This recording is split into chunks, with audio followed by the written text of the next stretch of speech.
Hey everybody. I've been doing a lot of speaking lately at a lot of companies across many different industries, and one of the themes that just keeps coming up is people are just in what I call staccato mode all the time. Staccato is all that quick reactive stuff, responding to emails and requests and getting on Slack, and it's the quick, short, choppy, quick, which is very reactive. It is responding to people, and they feel so caught up in that there's no time to breathe, there's no time to think. They're not able to be present in meetings. They're so tired and just de-energized. It's exhausting. And I think it comes from what I would say is a habit of reactivity. I think we really developed a habit of reactivity over the last 18 months. I mean, we went into crisis in March of 2020, and it was like quick spin on a dime and responding to crises. We've been in crisis management mode, even as we don't need to be really anymore. We are navigating new terrain, yes. We are still figuring out what the world of work is going to look like for us, whether we're going back to the office or hybrid or fully remote, and what are the new skills and what are the new techniques that we need to thrive in this environment. And that's a lot of new, but we can be doing that in a more conscious, more planful, more proactive way.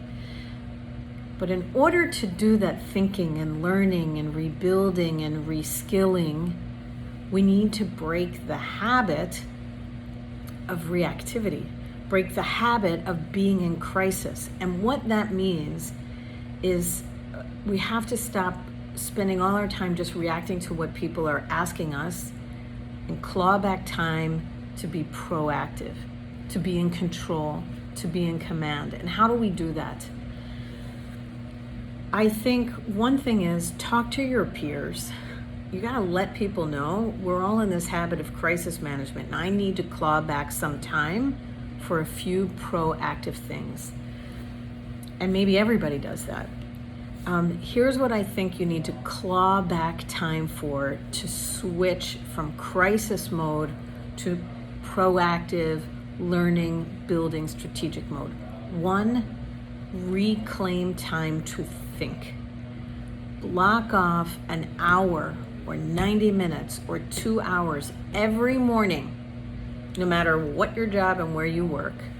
If you are a knowledge worker, if you are paid for thinking, if you are paid for your brain power, then you need to block off time to think and exercise your brain power on strategic planning, on innovation, on process improvement, on thinking.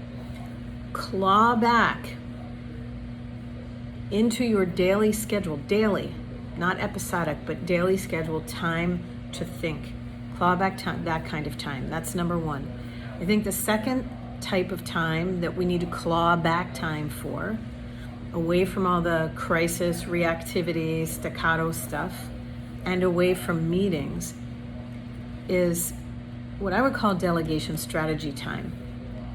And that is time every day, separate from our thinking time, where we are strategically thinking through who our colleagues are, who our direct reports are, what our partnerships are, who we're working with, and how we're going to communicate assignments that we are sharing, tasks that we are sharing, to whom, and how are we going to communicate it? Because we have to build our network beyond the walls of an office. Because we're working all over the place, we're working everywhere. So we need time to strategically think through every day who we're communicating with and how, about what, to build relationships and to keep the work flowing, and delegate in all directions, clearly, thoughtfully, concisely, and strategically. So I would say maybe 30 minutes a day toward the end of every day could be your delegation strategy time. And that can maybe start to put an edge on your work day and say, once I'm done that, I'm going to wrap my day in a bow and then I'm gonna turn off and disconnect, claw back time for your personal life. And that's a third type of time that we have to do. We have to start putting the edges back in, so we're not always in crisis mode, working till all hours of the night, but put an edge on your day and claw back time for your renewal.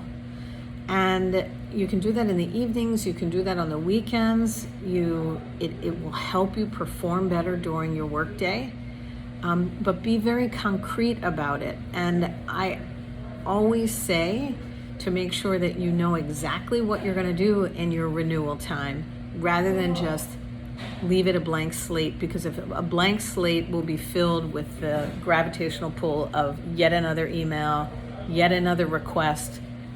But in the absence of a concrete alternative, we're going to gravitate toward reactivity and email and Slack and responding to people.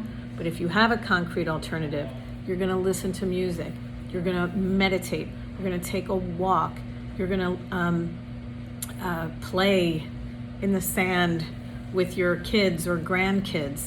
If you have something concrete that defines how you're spending your renewal time, you are way more likely to stick to it, you're way more likely to enjoy it, and it will renew and restore you for your next day at work. Let's switch from crisis mode to strategic, proactive building mode.